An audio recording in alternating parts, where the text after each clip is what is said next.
reka nkubwire njya mbona imihari tugirana ngo umuntu yavuze ukamurwara icyumweru ngo umuntu yagiye kumbeshyera ukahita ujya mu rusaka kumushakira ibirozi bimwica ariko iyo mbonye ukuntu koko Imana yatwubatse ku kantu uvuze.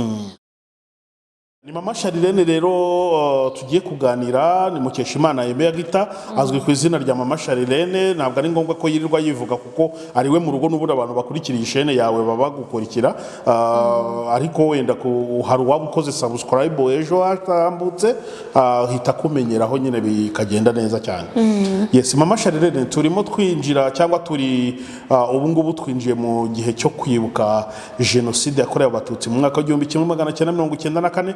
ngira ngo muri ku nshuro ya 27. Ubundi kwibuka kuri mama Charlene bisobanuye iki cyangwa bivuze iki cyangwa ni iki byagombye gusigira abakristo wenda bari kureba kino kiganiro, wenda iki gikorwa cyo kwibuka ni iki hari ubutumwa kigomba gusiga mu mitima y'abakristo? Reka bari ko nkubaza wenda. Okay, ubutumwa bwa mbere iki ni igihe turimo cyo kwibuka, kandi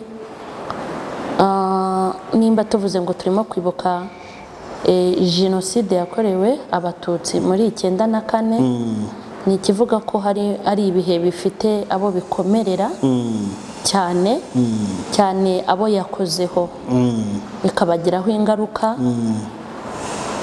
Mbere yuko mvuga ngo iratwigisha iki, ahubwo ndumva navuga kuko isomo wenda abantu bakuramo ni iryo gusenga ku buryo ibi bintu bitazongera kubaho. Yego. Kuko ntabwo ari ibintu byiza pe, ni ibintu bibi kandi mu rwego rukomeye. Mbese muri make ni ukongera ibihe by'amasengesho, tukajya dutega ibiganza tukabwira Uwiteka ngo aturinde ibi bintu ntibizongere kugira gute kubaho. Kandi nk'abantu b'abakristo bikwiye kudusigira isomo ryo kugira urukundo rudafite icyo rushingiyeho. Yego. Urukundo rudashingiye ku moko, kugira ngo n'ubundi mu mitima yacu habemo ijambo ryitwa ngo turi abakirisitu kandi turi n'abanyarwanda. Ni imwe mu ntambwe yo kugira ngo bitazongera kubaho ko umuntu nambona ko ndi umukristo nka mugenzi we, akamona ko ndi umunyarwanda mugenzi we, nta kintu tuzapfa. Numva rero ari cyo ngicyo navugaho. Yes. Hari ukuntu batubwira cyangwa bavuga yuko abantu bagomba kwibuka ariko baniyubaka. Ubundi iyo umuntu avuze ngo kwibuka twiyubaka, ubyumva gute? Wenda twibuka ariko bikadusigira isomo ryo kwiyubaka, bivuze iki kuri mama Charlene? Okay, nimba hari insanganyamatsiko nkunda kwibuka cyane niyirimo. Iriya nsanganyamatsiko irakijijwe cyane cyane, kuko buriya ifite na bamwe yagiye isubiza mu bantu bajyaga bibaza kuri ibi bihe. Twagera wenda nko muri ibi bihe byo kwibuka bamwe bakumva si ibyabo, wanavuga uti ngiye kwibuka cyangwa bigiye gute, ugasanga umuntu aravuze ngo ukoze icyaha. Ariko kwibuka wiyubaka ni ijambo ryiza umuntu ashobora no guhiga ahangaha muri Bibiliya akaribona. Kwibuka wiyubaka, ubwiye umuntu ngo ntazibuke waba umuhaye ikizamatatsi. Nk'ubu ni nk'uko wambwira ngo mama Charlene nawe ntuzongere kwibuka ibyakubayeho. Gute se? Ntago nakibagirwa ibyambayeho kandi bituma mbyibuka bingose impande zose. Birangose. Iyo mbonye wenda ibihe ngezemo nibuka ibihe ntarindimo. Muri make ntago kwibuka ari icyaha. Nicyo cyo kabisa. Ariko noneho hakaba ijambo ryiza nk'iryo mbwe ngo kwibuka wiyubaka. Iyo umaze kwiyubaka wubaka n'abandi. Yego. Rero kuba umuntu yakibuka yiyubaka ni insanganyamatsiko y'umugisha kandi nziza.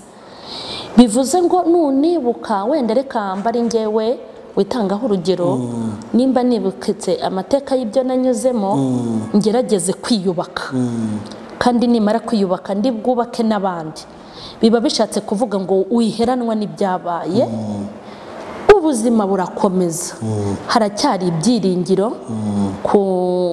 ku myaka ishize 20 n'ingahe ni 7 ni myinshi ibuka ariko wiyubake ntuheranwe n'agahinda n'isanganyamatsiko ibishaka kubwira abantu ngo bigirire icyizere ntibarangiye ntibyashize haracyari ibyiringiro yuko bakongera bakiyubaka imfubyi zikiyubaka abapfakazi bakiyubaka abasigaye imbokoboko bakiyubaka bakubaka imbere habo kuko ubundi umuntu birangira ari uko atakiri muri ubu buzima rero n'isanganyamatsiko nziza wenda nko ku bakirisitu usanga umukirisitu ashobora kwibuka wenda abantu bagiye bamuhemukira ariko nko kubababarira bikamugora aho ngaho abakwiye gusaba imbaraga ariko kumva abakwiye gusaba imbaraga ni nabyo njya mbwira abantu ngo hari ibintu bikomeye biba bisaba amasengesho atari ibintu birangira nonaha nimba ubona umuntu atarabasha kwiyubaka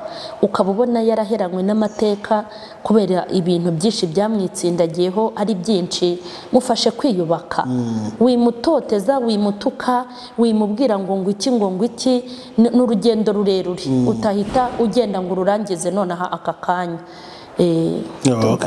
ngira ngo birumvikana cyane jenoside yakorewe abatutsi mu mwaka w'1994 yasenye ibintu byinshi mu bantu icyo yasenye harimo n'ubukristo ni urugero hari nka wabonye ibyabaye akavuga ati yo imana yari iri hehe agasa n'uwumva ko imana yamugiye kure akumva ko imana yamwibagiwe akumva ko imana yatereranye abanyarwanda akagira ukundi kuntu afata imana ni gute umukristo we noneho uwo mbere wavugaga abanyarwanda muri rusange noneho ni gute umukristo akwiye kwibuka aniyubaka noneho mu bukristo bwe mu kongera kugirira imana icyizere mu kongera gushimikira imana akibuka ariko akiyubaka no mu bukristo bwiwe reka turebe umubwiriza ibice 3 umurongo wa mbere imana igenera ikintu cyose igihe cyacyo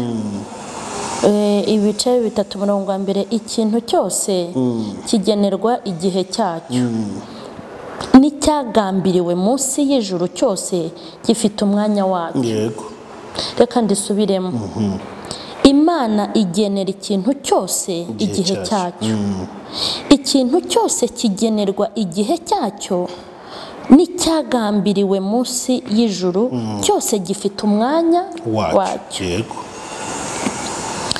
hanyuma hano mu baroma ibice 12 umurongo waho wa mbere ngo nuko bene data ndabinginga kubw'imbabazi z'Imana ngo mutange imibiri yanyu ibe ibitambo bizima byera bishimwa n'Imana ariko kuyikorera kwanyu gukwiriye yego kandi ntimwishushanye n'ab'iki gihe ahubwo muhinduke rwose mugize imitima mishya kugira ngo mumenye neza iby'Imana ishaka ari byo byiza bishimwa kandi bitunganye hano 14 hakavuga ngo umurongo wa 14 abarenganya mu basabire umugisha ababarenganya mu basabire umugisha musabire umugisha mubasabire ntimubavume mwishimane nahanashakaga mwishimane n'abishima murirane n'abarira mwishimane n'abishima murirane n'abarira muhuze imitima ntimukararikire ibikomeye ahubwo mwemere kubana n'ibyoroheje ntimukiyite abanyabwenge ntimukiture umuntu inabi yabagiriye mwirinde kugira ngo ibyo mukora bibonekere abantu bose ko ari byiza hano harimo amagambo menshi arimo ibyo wambajije n'ibyo uri kumbaza warumbwiye ngo narivuze ati ubu jenoside yakorewe abatutsi mu mwaka w'igihumbi kimwe magana cyenda mirongo icyenda na kane yasenye ibintu byinshi, cyane cyane ikora ku marangamutima y'abantu. Bamwe banasenyuka mu bukristo, kwizera imana mu bantu bamwe biragabanuka, avuga ati imana yari iri hehe ubwo ibi ngibi byabaga? Imana yatereranye abanyarwanda, imana yaratwibagiwe, byagenze gutya. Noneho muri kwa kwibuka rero twiyubaka ibyo byabaye, ni gute umukristo yakongera kubakika mu marangamutima ye cyangwa akongera akagira imana icyizere? Uko biri kose nk'umuntu ushobora kuvuga ngo imana yari he, ni nka kwa kundi natwe duhura n'ibibazo nko mu mezi atambutse. Hari igihe umuntu agwa mu mutima akavuga ati ariko ukavuga tuwite nk'aba bagucahuriye koko mbwiza ukuri, uzajya umbwira ngo mwana wanjye, hari ijambo imana ajya gukunda kumwe ngo mwana wanjye ibyo bagukorera byose narabibonye. Rimwe ndavuga ntare koko urambwira ngo warabibonye, kubibona ubikoraho iki? Kubera amarangamutima y'umubabaro, ntabwo umuntu uvuga ngo imana yari he muri cya gihe cya jenoside ari we, ni umubabaro uba wamurenze. Nawe wabitekereza ngo imana yari he, ariko ntabwo ndi kubyemera ko ikirangira cyangwa igezemo hagati. Nani hashize nk'imyaka ingaha babivugaga, uko biri kose ubu bari kugenda babona ko imana idukunda, sibyo? Kuko uburyo abantu basenyutse ni uburyo umuntu atari yiteze ko bashobora kongera kubakika. Ariko imana y'u Rwanda uko biri kose aho tugeze, imana irahari mu Rwanda. Ntago umuntu ubu yavuga ngo mana ubahe, kubera ko ibintu byose twasomye ijambo rivuga ngo ikintu cyose kigenerwa igihe cyacyo munsi y'iki y'ijuru. Hari n'irindi ntasomye rivuga ngo imana iyo yakoze ikintu ntawe ujya yibaza ngo urakora iki. Murabizi uriya mugabo ateye ubwoba, kuko ibibaho byaba ibyiza byaba ibibi byose bifite icyo bivuze kuri yo. Ntago rero ikibumbano kibazo wakibumbye ngo umbumbye uti. Ntago ushobora guhagarara ngo ubwire imana ngo kuki utazanye imvura, nta nubwo wayibwira ngo kuki wagushije imvura nyinshi, ntago wayibwira ngo kuki utaduhaye izuba. Nta muntu ujya uhangana n'iyamuhanze, mbese umubumbyi ashatse yakubumba uko ashaka. Iyi si rero ni ijuru n'iki gihugu cyacu, ibintu byabaye imana yari ihari, kandi abantu bagiye ntago yabangaga, ndetse nshatse no kuvuga ngo n'abasigaye ntago ibanga. Abantu benshi bagiye basenyuka, ariko uko biri kose imana yagiye ibaha ibibubaka, kuko hari abantu imana yagiye ibera ababyeyi nk'imfubyi. Ni ukuri hari imfubyi nyinshi imana ninadufasha wenda tukabona ibiganiro byabo, kuko ubu twatangiye iki kiganiro cyo kugira ngo duhumurize abantu kandi tubabwire ko hari ibindi byiringiro, naho igiti cyatemwa cyakongera kigashibuka. Tuzajya tureba abatangabuhamya imana nidufasha, kandi nibatanaboneka tuzakoresha na Bibiliya. Ni ukuri imana niyo gushimwa ibihe byose, kuko imana yiza guta igihugu cy'u Rwanda ntago tuba twariyubatse bigeze hano. Kandi nta mwana w'umuntu wahagarara ngo avuge ngo yakoze imana idahari. Ibintu byose byakozwe bahagarikiwe n'ijuru, imana yari ihari. Umukristo rero ikintu namubwira ngo ibyiringiro bye abishyire ku mana, kuko imana uko yari iri kera na n'ubu niko ikiri, kandi imana iradukunda. Nagiye mbona imfubyi yashakiye ababyeyi, nagiye mbona abapfakazi yashakiye abagabo, mbona ukuntu yareze abana bakavamo abasore n'inkumi, mbona ukuntu yasigaranye n'abo babyeyi b'abapfakazi. Ni ukuri bagirira neza, babaho kurusha abafite abagabo. Ubu bafite amashimwe, benshi tujya tugenda tuganira cyangwa tugenda twumva n'ubuhamya bwabo bavuga ngo mana aho wankuye. Rero n'umuntu wasigaye byonyine niyibaze ngo nasigariye iki, ayiramburira ibiganza, kuko nawe gupfa byari kugira gute, byari gukunda. Nimba abantu barapfuye, kuko barapfuye bazira ubusa, ari inzirakarengane, bishatse kuvuga ngo nawe wasigaye ntabwo ari urupfu rwagutinya, ahubwo ni amaboko y'Imana. Ahubwo icyo Imana yadusigarije tubara icyo dukora. Imana iradukunda, kandi Imana ikunda abantu.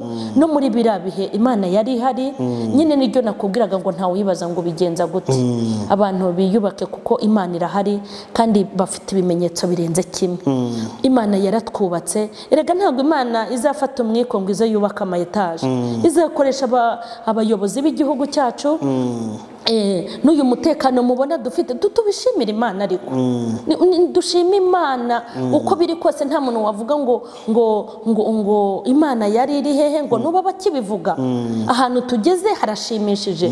Ngira ngo ari ikiganiro nababwiye mvuga ngo mu bintu byatumye nanga kwiga, ngo nkomeze kwiga narabishakaga.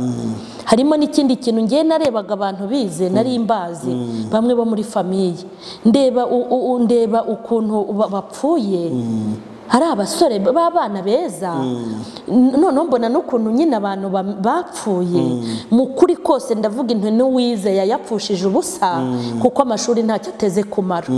Nanjye nabonaga ni nkomeza nkiga ndi kuruhira ubusa, kuko ntabwo nari nzi ko igihugu kiziyubaka amashuri akagira agaciro. Uri kumva? Hanyuma noneho aho twavuye honyine ntihahagije kugira ngo tubone amaboko y'Imana. Nta muntu wari uzi ko azaryama ngo asinzire. Usibye ko abantu badashima ibintu dukwiye gushimira Imana ni ibintu byinshi. Aho tugeze numva abantu bose bakwiye guharanira kwiyubaka no gushimira Imana, kandi tuyibwira ngo tubabarire ntibikongere kugira gute kugaruka. Iyo ubonye abantu bagiye barokoka muri jenoside, ni abantu basa neza. Imana yarabubatse, iziba icyuho cyaba papa wabo, iziba icyuho cyaba mama wabo, iziba icyuho cy'imiryango. Imana iraza iba umuryango, iba amaboko, ku buryo usanga umuntu wenda yasigaye ari umwe, ariko ugabona atunze abantu benshi. Ugasanga abantu babaye abanyamugisha, babaye abanyacyubahiro, abandi bari mu ahantu henshi hatandukanye, kandi buri wese mu ruhande rwe. Tugeze mu gihe cyo gutekereza no ku Mana, tuyibwira ngo warakoze kutwubakira igihugu, kuba dutambuka amahoro. Ngiye nari akana gato, n'ibyo by'abahutu n'abatutsi ntabyo nari nzi, nari umwana muto cyane, ariko amaso yanjye yabonye ibintu bibi. Amaso yanjye yabonye ibintu bibi nyiri umwana. Twaratambukaga ukabona abantu bapfuye. Twebwe tujya guhunga twahungiye i Bugesera ahantu bita ku Ruhuha. Amaso yanjye yabonye ibintu bikomeye. Twahunze bametse mu mugongo. Nanjye hari ibyo ntekereza, buri wese natekereze. Dushimira Imana yazanye ikiganza cyayo gikomeye kigari, ikarambura ku gihugu, ikaduha umutekano. Ninde muntu wari uzi ko twaryama urusasu rutaturiho? Ahubwo abanyarwanda nibatekereze ku neza Imana yatugiriye ikatwubaka muri ubu buryo butangaje.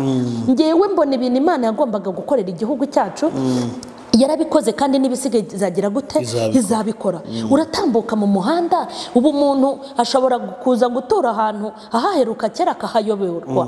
Kubera iki? Habaye heza, ibisambu byarashize, amashanyarazi yaraje, amazi araza, iterambere. Umuntu wese mu rwego rwe, abakecuru bagiye kwiga, kereka utarabishatse. N'ubu ngiye nshatse nafata ikayi kandi nkiga. Hari ibintu byahindutse rwose. Abantu basi bubakwe naho Imana igize gute igejeje umuntu witwa umunyarwanda. Ntabwo nari nzi ko umunyarwanda hari n'igihugu cyamwakira. Nari nzi ko umunyarwanda ahantu bazajya bamuvugiriza induru bavuga ngo dore cya gihugu cy'abicanyi. Ariko ubu abanyarwanda ni abantu Imana yahaye umugisha.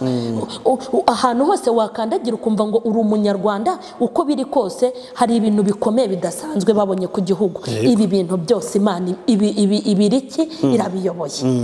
Iyo hataba amaboko y'Imana yacu, nta muntu wari kubishobora. Imana yatije amaboko abayobozi, basohoza umugambi mwiza wo kugirira neza abanyarwanda. Yego.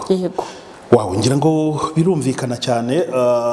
Ni mama Charlene aravuga nyuma ya jenoside yakorewe abatutsi mu mwaka w'1994, arareba abo agasanga mu myaka 27 ishize hari byinshi Imana yubatseho u Rwanda.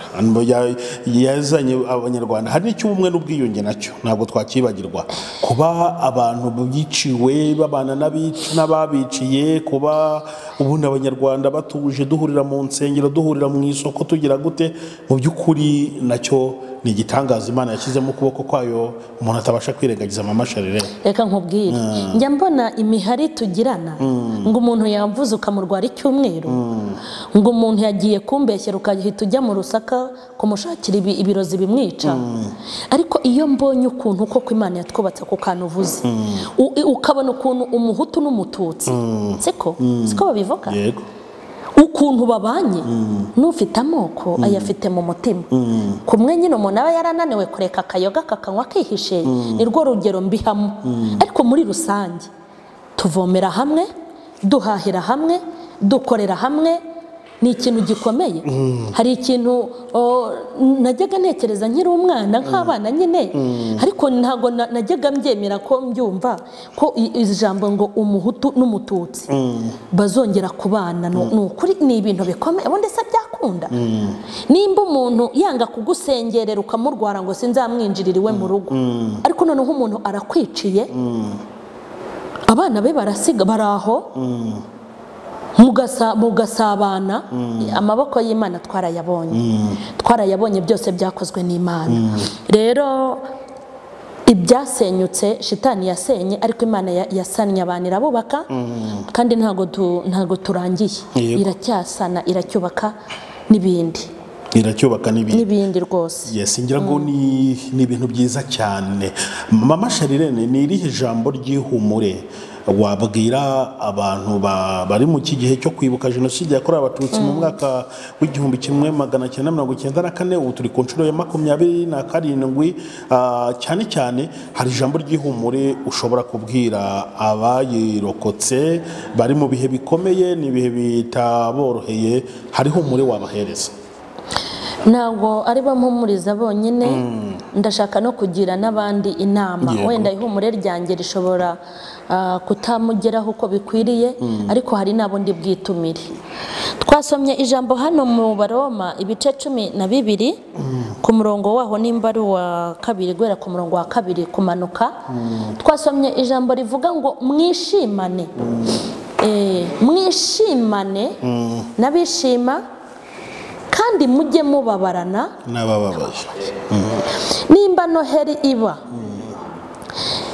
noheri iba twese tugahita twishima tugasaka ibyo kurya n'ibyo kwambara hanyuma tugatumirana tugaseka tugapostinga ndifuza ko ibi bihe turimo nibyo mubabaro ndashaka kubanza kubwira abantu muri rusange ngo umuntu wese wahuye na jenoside yakorewe abatutsi bo 1994 umuntu umwegereye haba ari mu kazi haba mu gipangu acumbitsemo haba mu rusengero aba bantu bajye baba hafi kuko kubaba hafi bibaremamo icyizere cy'uko abantu batashize ashobora kuvuga ngo nubwo mama adahari ariko ntacyo uri 1/2 cya mama ariko urahari abana babegera ubu barakuze abakuze babasange babakecuru n'abasaza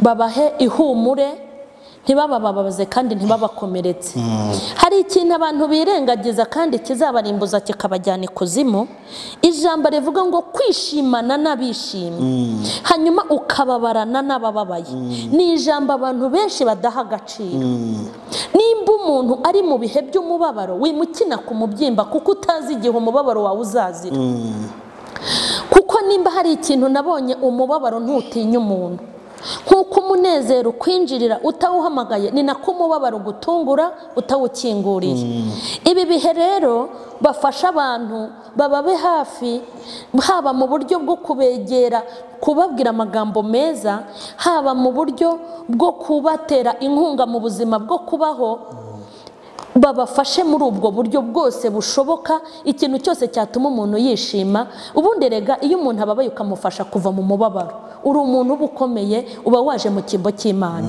hanyuma abantu bagizweho n'ingaruka za jenoside ijambo nababwira ngo haracyari ibyiringiro ko igiti naho cyatemwa cyakongera kigashibuka ushobora Imana izagushibura umere ugire imbuto nyinshi n'abandi bantu abantu baryeho. Nubwo udafite umuryango, ndashaka kukubwira ngo wowe ubwawe Imana ishobora kukuremamo umuryango ukawurema, ikaguha abana basimbura abo wabuze mu miryango, nibura ukajya ubareba. Umwe wamureba ukamubonamo umuvandimwe, ni ukuri umuntu ashobora gusigara ari umusore Imana ikamugira umugabo, ikamuha amashami y'abahungu n'abakobwa, nibura ikamuremera umuryango umuturutseho. Ishobora gufata umukobwa ikamuremera umuryango umuturutseho. Ishobora gufata umugore ukuze ikamuremera umuryango mugari, akagira abuzukuru. Imana ifite ukuntu ishibura umuntu bitewe n'ukuntu yatemwe. Aka kantu akabakomeze, iri jambo ribahumurize. Imana iyo ijya kugushibura ireba uburyo watemwemo, ireba uko watemwe, yarangiza ikameza ikagushibura ukamera, ukaba ibibabi kandi ukaba n'imbuto. Bakomere bahumure, Imana irabakunda, ntago yigeze ibata, ibari hafi kandi nta nubwo izabata. Kandi nayo bayishimire ko yabarinze, ikomeze inabarinde, kuko ibihe tuba turimo ni ibihe biba bitoroshye. Gusa ndababwiye ngo nibahumure kandi bakomere. Yego, ni kuri izi nama ndetse n'ubu butumwa bw'umwihariko dusoreje kino kiganiro. Reka dukomeze tubabwire ngo nimureke dukomeze kwibuka kandi twiyubaka, kandi ni ukuri buri wese aharanire yuko ibyabaye bitazongera. Reka dushimire mama Charlene cyane kuba atuganirije, agatanga ubutumwa bw'ihumure nk'ubu ngubu, ndetse agatanga n'inama. Imana iguhereze umugisha cyane. Murakoze cyane, Imana ibahe umugisha.